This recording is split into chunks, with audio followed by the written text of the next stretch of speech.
Mirë se erdhët vjegjërisht në Letra Trefejnë, jam Diana, do bëj leximin e juaj të radhës. Para se të filloj leximin, dua t'ju them diçka, një zakon timin që pothuajse çdo sezon, sezon ku them në stinët e vitit, bëj një lloj spastrimi, seleksionimi.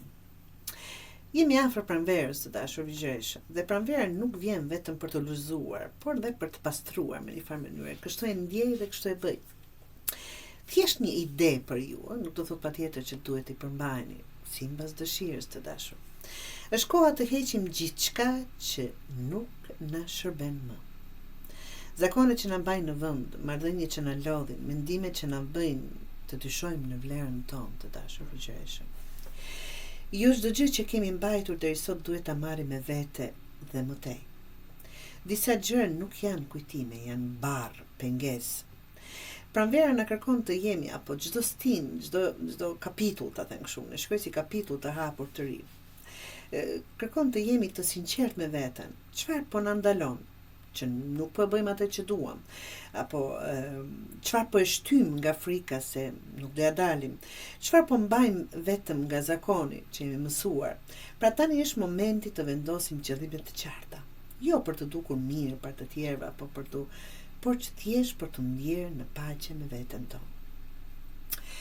Letra që kanë dalë për ju të dashur është 3 të shkopive, 6 të shkopive, asi i kupës, perandori dhe mbretëresha e shpatës. Ku është vjegjëresha tani?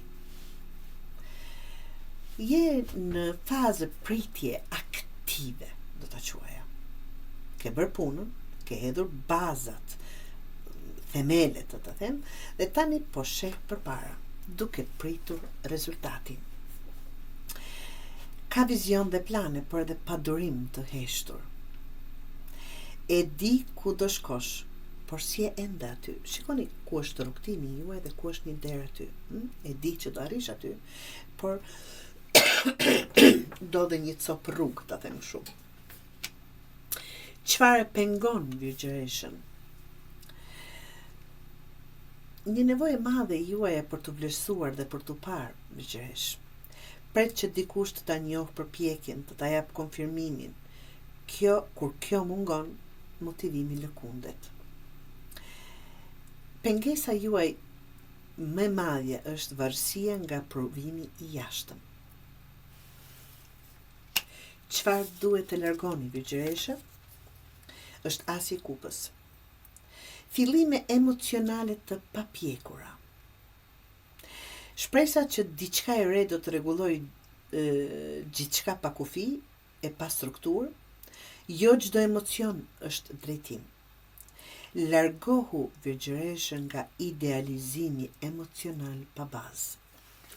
Ta shikosh një situatë më bukur si ç'është, apo ta shikosh një person, ta krijosh më të mirë, më të vlefshëm se ç'është. Kjo. Çfarë duhet bërë ndryshe është perandori. Vendos strukturë vjegjëresha, rregull dhe kufi. Merr drejtimin në dorë, bëj plan, vendos afate për veten tënde. Më pak ndjeshmëri, më shumë vendim. Disiplina është miku yt, absolutisht dhe jo kurrë armiku yt. Dhe letra si rezultat e fundit është mbretëresha e shpatës, qartësi mendore. Shpatat janë vendime, fuqi personale. Vjegjëresha hyn në një fazë ku flet qartë, mendon qartë dhe zgjedh pa ndjenja faj kësaj radhe. Kjo letë tregon pjekuri, vendime të drejta, të vërtetën, të thënë pa frikë. E ardhmja jote vjegjëresha ndërtohet kur i pret gjërat ashtu siç janë, jo siç do doje të ishin. Mesazhi nga gjithë ky lexim thot: largo pritjen për aprovim, idealizimin emocional, hezitimin për të marrë kontrollin. Çfarë duhet bërë? Plane konkrete, kufi të qartë, zgjedhje të ftohta, por të drejta.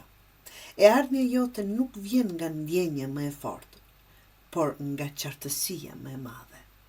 Dashur vjegjëresh.